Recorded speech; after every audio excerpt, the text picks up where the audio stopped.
जय हिंद बच्चों, स्वागत है आपका आज की क्लास में। तो आज की क्लास में हम 11th क्लास की फर्स्ट बुक में जो भी कार्टून्स या फिर इमेजेस दिए गए हैं उन सबको हम डिस्कस करेंगे। और आपके एग्जाम में इसमें 4 से 5 नंबर का क्वेश्चन आता है और 95% चांस यही होंगे कि इनमें से ही कोई कार्टून आपके एग्जाम में आएगा। तो अगर आज की क्लास आप पूरी देख लेते हो तो पूरे एग्जाम में 4 से 5 नंबर आप पक्के कर लोगे। ठीक है, तो चलिए एक एक करके इन कार्टून्स को मतलब आप देखेंगे और इससे रिलेटेड जो भी क्वेश्चन होंगे हम उनको डिस्कस करेंगे। ठीक है, तो चलिए स्टार्ट करते हैं। तो इसमें सबसे पहला जो कार्टून दिया गया है इसमें आपको क्या दिखाई दे रहा है? तो बेसिकली इसके अंदर ये दिखाया गया है, बीच में जो नेता खड़े हुए जवाहरलाल नेहरू को दिखाया गया है और दो तरफ एक ग्रुप दिखाए गए। एक तरफ आपको यहाँ पे एक ग्रुप दिखाया गया जिन्होंने मतलब भारतीय स्टाइल के कपड़े पहन रखे हैं और दूसरी तरफ अगर आप ग्रुप देखोगे तो यहाँ पे वेस्टर्न स्टाइल यानी पश्चिमी स्टाइल के कपड़े इसमें दिखा रखे हैं। यानी कि ये दो अलग अलग विचारधाराओं को दिखा रहा है, ये भारतीय विचारधारा को दिखा रहा है और ये पश्चिमी विचारधारा को दिखा रहा है। और जवाहरलाल नेहरू किस तरीके से इन दोनों ही विचारधाराओं के बीच में एक तरीके से बैलेंस स्थापित करने की कोशिश कर रहे, एक सामंजस्य बनाने की कोशिश कर रहे। ठीक है, तो ये मतलब इस कार्टून के अंदर बेसिकली ये कहा जा रहा है। तो अब इससे रिलेटेड क्वेश्चंस क्या क्या पूछे गए हैं? तो सबसे पहला क्वेश्चन ये है कि बीच में खड़ा व्यक्ति कौन है, यानी कि ये जो व्यक्ति है ये कौन है? तो ये हमारे देश के पहले प्रधानमंत्री जवाहरलाल नेहरू है। ठीक है, तो इसका आंसर क्या हो जाएगा? जवाहरलाल नेहरू। सेकंड क्वेश्चन क्या है कि बाएं ओर बैठे लोग के समूह संस्कृति की विचारधारा क्या है, यानी कि इनके बाएं तरफ, यानी कि इनकी बात कर रहा है, ये जो लेफ्ट साइड में बैठे हुए हैं ये लोग किस विचारधारा को दिखा रहे हैं? तो ये क्या दिखा रहे हैं? ये भारतीय या फिर स्वदेशी विचारधारा को दिखा रहे हैं। ठीक है, तो इसका आंसर क्या हो जाएगा? स्वदेशी या फिर भारतीय विचारधारा, क्योंकि आप इनके कपड़ों से भी पहचान सकते हो। थर्ड क्वेश्चन क्या है कि दाएं हाथ की ओर बैठे लोगों की समूह की सांस्कृतिक विचारधारा क्या है? दाएं यानी कि राइट साइड में ये कौन से बैठे होते हैं? इन्होंने ये वेस्टर्न स्टाइल के कपड़े पहन रखे, यानी ये किस विचारधारा को दिखा रहे? तो ये पश्चिमी विचारधारा को दिखा रहे हैं। ठीक है, तो इसका आंसर क्या हो जाएगा? पश्चिमी विचारधारा। नेक्स्ट क्वेश्चन क्या है? इन दोनों विचारधाराओं को संतुलित करने का क्या निर्णय लिया गया, यानी कि जो पश्चिमी विचारधारा है और भारतीय या स्वदेशी विचारधारा है इन दोनों के बीच में एक बैलेंस स्थापित करने के लिए क्या किया गया था? तो हमारे देश का संविधान बनाया गया और संविधान के अंदर सभी विचारधाराओं को क्या किया गया? सम्मान दिया गया, सबकी भावनाओं को सम्मान दिया गया। इस तरीके से दोनों के बीच में बैलेंस या फिर संतुलन बनाने की कोशिश की गई। तो इसका आंसर क्या है कि संविधान राष्ट्र के विभिन्न वर्गों और संस्कृतियों को कुछ सुरक्षा प्रदान करता है और देश में इतने सारे मतभेदों और विविधताओं के बावजूद सभी विचारधारा को गरिमा के साथ सम्मान पूर्वक जीवन जीने का अधिकार है। यानी कि अलग अलग संस्कृति, अलग अलग जो कल्चर होते हैं उन सबको हमारा जो संविधान होता है वो स्वीकार करता है, एक्सेप्ट करता है। तो ये हमने कार्टून देखा और इससे रिलेटेड जितने क्वेश्चन थे हमने देखे। हम नेक्स्ट कार्टून देखते हैं। तो नेक्स्ट कार्टून के अंदर क्या दिखाया गया कि एक ये विशाल हाथी दिखाया गया है और इसके ऊपर क्या लिखा गया? अडल्ट वोट या फिर वयस्क मताधिकार, यानी कि ये प्रथम आम चुनाव के समय की स्थिति को दिखा रही है। जो भी मतदाता है, वोटर्स है, उनको दिखा रहा है। तो उनकी पूंछ पकड़ करके एक व्यक्ति यहाँ पर खींच रहा है और ये व्यक्ति और कोई नहीं बल्कि हमारे देश के जो पहले प्रधानमंत्री जवाहरलाल नेहरू है। ठीक है, तो अब देखते हैं इससे रिलेटेड क्या क्या क्वेश्चन पूछे गए। तो सबसे पहला क्वेश्चन पूछा गया, कार्टून में हाथी किस समस्या का संकेत है? यानी कि ये जो हाथी दिखा रहा है किस चीज को दिखा रहा है? तो ये वोटर्स को दिखा रहा है। तो चुनाव में मतदान करने के लिए अनियंत्रित मतदाताओं को तैयार करने की कोशिश की जा रही है, क्योंकि जो प्रथम आम चुनाव थे उस समय क्या हुआ था कि जो वोटर्स एक तरीके से अनियंत्रित थे, यानी कि नियंत्रित नहीं थे, उन्हें बहुत ज्यादा चीजें पता नहीं थी। तो ठीक है, तो इसका आंसर क्या हो जाएगा? अनियंत्रित मतदाताओं को चुनाव करवाने के लिए मतलब वोट डालने के लिए तैयार किया जा रहा है। सेकंड क्वेश्चन क्या है कि हाथी की पूंछ खींचने वाले नेता का नाम क्या है? तो हमने पहले ही देख लिया, ये कौन खींच रहे? जवाहरलाल नेहरू खींच रहे। तो इसका आंसर होगा पंडित जवाहरलाल नेहरू। थर्ड क्वेश्चन क्या है? वयस्क मताधिकार से आप क्या समझते हैं? तो वयस्क मताधिकार का मतलब क्या होता है कि भारत के अंदर 18 वर्ष से ऊपर जो भी व्यक्ति होते हैं उनको वोट डालने का अधिकार होता है और यही अधिकार क्या कहलाता है? वयस्क मताधिकार कहलाता है। तो यहाँ क्या लिखा गया? 18 वर्ष की आयु के सभी नागरिकों को बिना किसी भेदभाव के वोट देने का अधिकार होता है, यानी कि किसी भी आधार पर, जाति, धर्म, भाषा, किसी के आधार पर इनके साथ भेदभाव नहीं किया जाता। ठीक है, तो इस कार्टून से रिलेटेड ये सारे क्वेश्चन थे। चलिए हम नेक्स्ट कार्टून को देखते हैं। अच्छा, नेक्स्ट कार्टून के अंदर क्या दिखाया गया? तो इसके अंदर ये जो आगे व्यक्ति खड़े जवाहरलाल नेहरू को दिखाया गया और इनके पीछे ये जो लोग चल रहे हैं ये इनके मंत्रिमंडल के सदस्य। ठीक है, और ये जा कहाँ है? तो यहाँ पे देखिए लोकसभा लिखा हुआ है, यानी कि प्रधानमंत्री अपने मंत्रिमंडल के साथ लोकसभा में जा रहे हैं। ठीक है, तो इससे रिलेटेड क्या क्या क्वेश्चन पूछे गए कि चित्र में सबसे आगे कौन नजर आ रहा है, यानी इस व्यक्ति के बारे में पूछ रहे तो कौन है? तो ये जवाहरलाल नेहरू है। आगे क्या है कि उसके सबसे आगे होने का क्या अभिप्राय, ये सबसे आगे क्यों है? क्योंकि ये देश के प्रधानमंत्री है और प्रधानमंत्री हमेशा हमेशा क्या करते हैं, कैबिनेट का नेतृत्व करते हैं, लीडरशिप देते हैं, इसीलिए क्या है ये आगे। तो इसका आंसर क्या होगा, ये व्यक्ति पंडित जवाहरलाल नेहरू, क्योंकि वो प्रधानमंत्री है और प्रधानमंत्री हमेशा क्या करते हैं, जो उनकी कैबिनेट होती है उसको लीड करते हैं। ठीक है, सेकंड क्वेश्चन देखते हैं। तो किन्हीं दो नेताओं को पहचानने और उनके नाम लिखे। तो इस पूरे मंत्रिमंडल में से किसी भी दो नेताओं को पहचाने, तो एक तो खुद ही जवाहरलाल नेहरू हो गए और दूसरे कौन है, अबुल कलाम आजाद हो गए। इनके पीछे ये जो व्यक्ति दिखाई दे रहे, तो इसका आंसर क्या हो जाएगा, पंडित जवाहरलाल नेहरू और मौलाना अबुल कलाम आजाद। थर्ड क्वेश्चन क्या है कि प्रधानमंत्री के शक्तिशाली होने के दो कारण लिखिए, यानी कि प्रधानमंत्री क्यों शक्तिशाली होता है, क्यों पावरफुल होता है, क्यों, क्योंकि वो बहुमत वाले दल का नेता होता है, यानी कि जिस भी दल को बहुमत मिला होता है उस दल का नेतृत्व करता है और वास्तविक शक्तियों का प्रयोग करता है, यानी कि जो एक्चुअल पावर्स होता है उनका यूज कौन करते हैं, प्रधानमंत्री करते हैं। तो इसीलिए प्रधानमंत्री शक्तिशाली होते हैं। तो इस कार्टून से रिलेटेड हमने ये सारे क्वेश्चंस देखे। चलिए अब नेक्स्ट कार्टून को देखते हैं। तो नेक्स्ट कार्टून यहाँ पर, अब ये कार्टून देख करके आपको बहुत ज्यादा चीजें समझ में नहीं आएगी। बस यहाँ क्या दिखाया गया है कि कुछ नेता है, यहाँ न्यूज़पेपर पड़े हुए हैं। तो अगर आपको कुछ कार्टून्स एग्जाम में हो सकता है समझ ना आए, तो आपको वहां पर तनाव नहीं लेना है, टेंशन नहीं लेना है, बस आपको क्वेश्चंस पढ़ना है। क्योंकि कई बार आप बिना कार्टून देखे भी क्वेश्चंस पढ़ देंगे, जैसे कि इस कार्टून को बिना समझे हुए हम क्वेश्चंस पढ़ते हैं। तो सबसे पहला क्वेश्चन पूछा गया कि विश्वास मत से क्या अभिप्राय है। तो विश्वास मत का मतलब क्या होता है, सदन में बहुमत, यानी कि कोई भी मुख्यमंत्री या फिर प्रधानमंत्री जब उस पद के लिए मतलब चुने जाते हैं या वो बनते हैं, तो उनको सदन में क्या करना पड़ता है, बहुमत प्राप्त करना पड़ता है। इसी को क्या बोलते हैं, विश्वास मत बोलते हैं। तो इसका आंसर क्या हो जाएगा, विश्वास मत का मतलब क्या होता है, सदन के अंदर बहुमत। सेकंड क्वेश्चन क्या पूछा गया इसमें कि सामूहिक उत्तरदायित्व से क्या अभिप्राय है। तो सामूहिक उत्तरदायित्व का मतलब होता है संसद के प्रति उत्तरदायी होना, यानी कि प्रधानमंत्री और मंत्रिमंडल जो भी काम करते हैं उनके लिए सामूहिक रूप से उत्तरदायी होना पड़ता है। ठीक है, और किसके प्रति उत्तरदायी होते हैं, तो संसद यानी लोकसभा और राज्यसभा के प्रति उत्तरदायी होते हैं। तो सामूहिक उत्तरदायित्व का मतलब क्या हो गया, संसद के प्रति उत्तरदायित्व।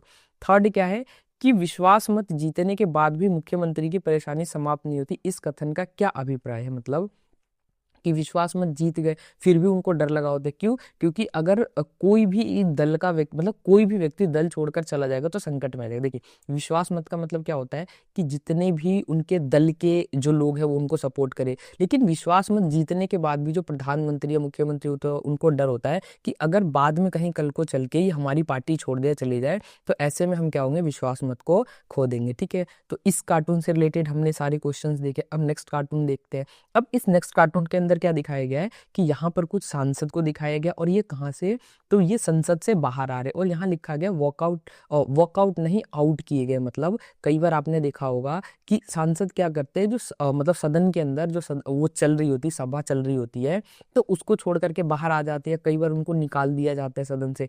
तो वही ये जो पिक्चर है ये दिखाने की कोशिश कर रहा है। तो इससे रिलेटेड क्वेश्चन क्या क्या पूछे गए, जैसे पहला क्वेश्चन है कि सदन से वॉकआउट करना क्या उचित तरीका है, स्पष्ट कीजिए। वॉकआउट मतलब होता है क्या सदन से बाहर आ जाना एक अच्छी बात होती है।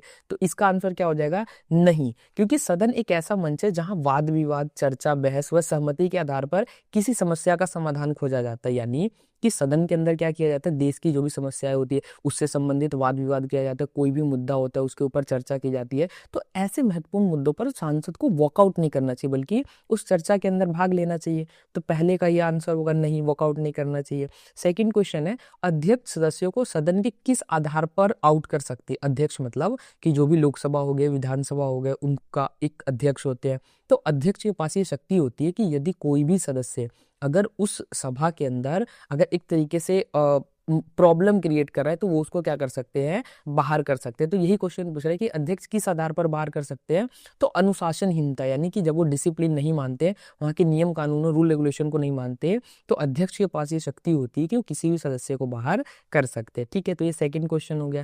थर्ड क्या है कि सदस्यगण वॉकआउट जैसा व्यवहार क्यों करते हैं। अच्छा, कई बार क्या होता है ना कि ये सांसद खुद उस वॉकआउट हो जाते हैं, यानी खुद बाहर आ जाते हैं। ऐसा वो क्यों करते हैं, ताकि सदन के अंदर जो सत्ता पार्टी होती है उसकी नीतियों की आलोचना करने के लिए वो क्या करते हैं, वो बाहर आ जाते हैं। तो इसका आंसर क्या हो जाएगा, विरोधी दल की नीतियों की जो जो भी वो मतलब विचारधारा होती है, जो भी उनकी नीतियां होती है उसका विरोध करने के लिए। ठीक है, तो इस कार्टून से रिलेटेड हमने सारे क्वेश्चंस देखे। चलिए हम नेक्स्ट कार्टून को देखते हैं। तो नेक्स्ट कार्टून के अंदर क्या दिखाया गया है तो यहाँ पर ऑर्डर ऑर्डर ऑर्डर यानी कि ये न्यायपालिका को दिखा रहा है, हमारी कोर्ट को दिखा रहा है, और दूसरी तरफ यहाँ पे पोस्ट ऑफिस डाक बना हुआ है जहाँ पे हड़ताल लिखा गया है। यानी इसमें क्या दिखाया गया है कि हड़ताल मतलब जो डाक विभाग है उसने हड़ताल कर दिया है, और इसमें जो हमारी न्यायपालिका है वो हस्तक्षेप करती है, और हस्तक्षेप करने के बाद क्या करती है, जो ये एक तरीके से हड़ताल चल रहा होता है इसको बंद कर मतलब बंद करने के लिए कहती है। तो इससे क्या क्वेश्चन है, तो पहला क्वेश्चन है उपरोक्त चित्र में न्यायपालिका किस विषय पर हस्तक्षेप कर रही है। तो किस विषय पर हस्तक्षेप कर रही है, डाक हड़ताल, यानी डाक हड़ताल के ऊपर हस्तक्षेप कर रही है। सेकंड क्या है कि न्यायपालिका के हस्तक्षेप से क्या लागू हुआ, तो जनता को सुविधा दी गई, क्योंकि पोस्ट ऑफिस अगर बंद रहेगा तो जनता को बहुत तरीके की असुविधाओं का सामना करना पड़ सकता है। तो इसीलिए जब न्यायपालिका ने हस्तक्षेप किया तो इससे जनता की जो सुविधा है वो पहले की तरह हो गई। तीसरा क्वेश्चन क्या है कि हस्तक्षेप करते हुए न्यायपालिका ने क्या निर्णय दिया, तो इन्होंने क्या डिसीजन दिया कि सार्वजनिक हित से संबंधित विभागों को हड़ताल नहीं करनी चाहिए। सार्वजनिक हित का मतलब जो पब्लिक वेलफेयर होता है, जिससे पूरे समाज का फायदा होता है, इस तरीके का कोई भी विभाग है तो वो विभाग क्या कर सकता है, इस तरीके का हड़ताल नहीं कर सकता है। ठीक है, तो इससे रिलेटेड ये सारे क्वेश्चन हमने देखे। अब नेक्स्ट देखते हैं। अब ये इमेज भी देख करके ना आपको समझ में नहीं आएगा कि इस इमेज के अंदर क्या कहना चाह रहा है, लेकिन मैंने आपको पहले ही बताया था कि बहुत सारे ऐसे क्वेश्चंस होते हैं जो आप इमेज या कार्टून देखे बिना भी सॉल्व कर सकते हो। तो चलिए इसको देखते हैं कि इसमें क्या क्वेश्चन पूछा गया है। तो सबसे पहला क्वेश्चन इसमें पूछा गया कि राज्यों में राज्यपाल की नियुक्ति कौन करता है। तो आपको पता है भी भारत में 28 राज्य और हर राज्य के राज्यपाल होते हैं, तो राज्यपाल की नियुक्ति किसके द्वारा की जाती है, राष्ट्रपति के द्वारा। क्या वो अपनी मर्जी से करते हैं, नहीं, अपनी मर्जी से नहीं करते। उनको जो कैबिनेट होता है, प्रधानमंत्री, उनके मंत्रिमंडल वाले जो मतलब एक तरीके से पूरा जो कैबिनेट होता है, जिस भी व्यक्ति को नॉमिनेट करते हैं, नामित करते हैं, उस व्यक्ति को राज्यपाल क्या मतलब राष्ट्रपति राज्यपाल को नियुक्त करते हैं। तो पहले का आंसर क्या हो जाएगा, राज्यपाल की नियुक्ति कौन करते हैं, राष्ट्रपति करते हैं। ठीक है, अच्छा, कार्टून के अनुसार राज्यपाल की नियुक्ति से क्या आशा है, तो राज्यपाल की नियुक्ति क्या होता है, देखो, क्या परीक्षा के द्वारा होता है, क्या कोई पेपर होता है, बिल्कुल नहीं, कोई पेपर नहीं होता। योग्यता के आधार पर नहीं, ऐसा कोई योग्यता या क्वालिफिकेशन जैसी चीजें, चुनाव नहीं, चुनाव के द्वारा कभी भी राज्यपाल की नियुक्ति नहीं होती। तो इसका सबसे अप्रोप्रिएट आंसर क्या होगा, राष्ट्रपति की मर्जी से। और मैंने आपको अभी बताया राष्ट्रपति की मर्जी का मतलब राष्ट्रपति अपनी इच्छा से नहीं किसी को कर सकते। कैबिनेट जिस नाम को अप्रूव करता है, जिस नाम की स्वीकृति देता है, ये केवल उसी को क्या कर सकते हैं, राज्यपाल नामित कर सकते हैं। ठीक है, तो इसका आंसर क्या हो जाएगा, ऑप्शन ए, राष्ट्रपति की मर्जी। थर्ड क्वेश्चन क्या है कि राज्यपाल की नियुक्ति कितने वर्ष के लिए की जाती है। अब यहाँ पर क्या है ना कि राज्यपाल की नियुक्ति के लिए कोई ऐसा टर्म नहीं दिया गया, उसमें लिखा गया है कि वो क्या होंगे कि राष्ट्रपति की जो मतलब एक तरीके से इच्छा पर निर्भर होंगे। फिर भी सामान्यतः इनको कितने वर्ष के लिए, 5 वर्ष के लिए नियुक्त किया जाता है। तो इनकी नियुक्ति कितने वर्ष के लिए होती है, 5 वर्षों के लिए। ठीक है, तो इससे रिलेटेड देखें, चलिए अब नेक्स्ट को देखते हैं। तो ये यहाँ पर एक दिया गया और इसमें सिर्फ एक चीज लिखा है कि हमारे गांव में हमारा राज। अब ये क्या है, तो आपकी बुक का जो लास्ट चैप्टर है स्थानीय शासन, लोकल गवर्नमेंट, वहां से पूछा गया। ठीक है, तो इससे रिलेटेड क्या क्वेश्चन है कि इस चित्र में जो लिखा गया उससे आप क्या समझते गए, इस चित्र के अंदर क्या लिखा गया है। तो इसमें लिखा गया कि हमारा गांव है और इसमें हमारा राज होना चाहिए, यानी कि स्थानीय शासन को इसके अंदर दिखा रहे हैं।